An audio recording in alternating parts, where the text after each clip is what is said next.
Quand on veut faire interagir un texte avec une image dans Photoshop, ça peut souvent être intéressant d'ajouter des ombres portées, mais ça arrive que les ombres portées automatiques qui se trouvent dans Photoshop, là, ici, soient pas à la hauteur parce que c'est des ombres portées qui sont très planes, qui représentent un peu comme si on mettait un texte devant une feuille de papier, toujours à la même distance, alors que dans plusieurs images, ce qu'on veut faire, c'est des ombres portées plus particulières qui vont interagir un peu mieux avec ce que l'image a l'air. Donc, dans ce cas-là, je vais vous montrer comment faire des ombrages manuels sur des textes où ça peut s'adapter à n'importe quel type d'image que vous allez faire, comme un personnage détouré, peu importe. Alors, grosso modo, là, que vous voyez un peu la technique, c'est j'ai mon calque de texte. Ensuite, je vais dupliquer mon calque de texte pour en faire un ombrage sur lequel je vais venir appliquer différents filtres, donc un flou gaussien, puis je vais aussi venir faire une transformation, une inclinaison et tout pour créer une ombre qui va être relativement réaliste. Donc, commençons par le début. On va enlever tout de suite ce qui se trouve en dessous. Là, je vais supprimer le calque pour pas se mélanger. Donc, j'ai mon texte d'ombre que je suis venue ajouter à une photo. Ceci dit, je voulais vous mentionner d'où vient la photo. C'est une image que j'ai prise sur le site de Met, donc le Metropolitan Museum à New York. Il y a une collection assez grandiose là, de fichiers informatiques qu'on peut chercher parmi toutes leurs œuvres, toutes leurs collections, puis il y en a une partie qui est aussi libre de droit. Donc, c'est super intéressant de fouiller là-dedans pour trouver des images. Bon, ceci dit, ce qu'on va faire, c'est on va utiliser le texte ombre pour venir créer mon ombre portée manuelle. Donc, premièrement, je peux dupliquer mon texte ombre comme ça, voilà, en draguant sur l'icône de nouveau calque. J'ai dupliqué mon calque. Bon, c'est bon. Je vais le déplacer là, pour qu'on voit un peu mieux ce qui se passe. Donc, premièrement, on va le transformer en objet dynamique pour pouvoir nous permettre de créer des transformations qui vont être non destructives et sur lesquelles on va pouvoir revenir par la suite si on s'est trompé un petit peu dans les paramètres qu'on a choisis. Donc, j'ai fait clic droit, convertir en objet dynamique. Première affaire qu'on va faire, c'est un commande T qui va nous permettre d'aller dans les options de transformation. Celle qu'on va choisir, ça va être premièrement la symétrie. Dans notre cas, ça va être symétrie, je ne sais jamais lequel ça va être, là, symétrie axe vertical, je crois, oui, exactement. Donc, j'ai déjà mon ombre qui est dans le bon sens, ça commence bien.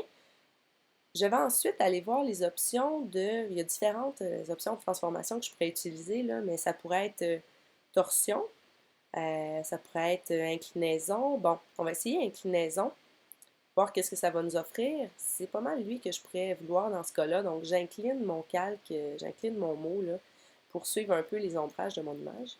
Et je peux positionner mon calque au bon endroit. Dans ce cas-là, est-ce que ça va me permettre de le réduire à guise? Ouais, je pourrais même décider de faire un ombrage comme ça qui sera un peu désaxé. Là. Bon.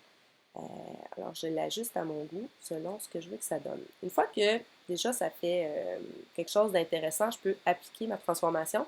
Je fais retour ou le petit signe de crochet. Je l'aligne correctement. Bon, ça fait déjà une base qui fait un peu de sens. Par contre, bon, je vais m'assurer de le mettre en dessous de mon calque. Ça fait du sens, mais là, c'est trop prononcé, c'est trop intense. Donc, premièrement, on pourrait jouer l'opacité un peu pour venir le fusionner un petit peu plus avec le fond. Euh, Ensuite de ça, ce qu'on pourrait faire, c'est venir ajouter des filtres dynamiques là-dessus qui vont venir jouer un petit peu sur le flou et il y aurait aussi d'autres options qu'on pourrait faire. Là. Donc, premièrement, on pourrait ajouter un filtre de flou.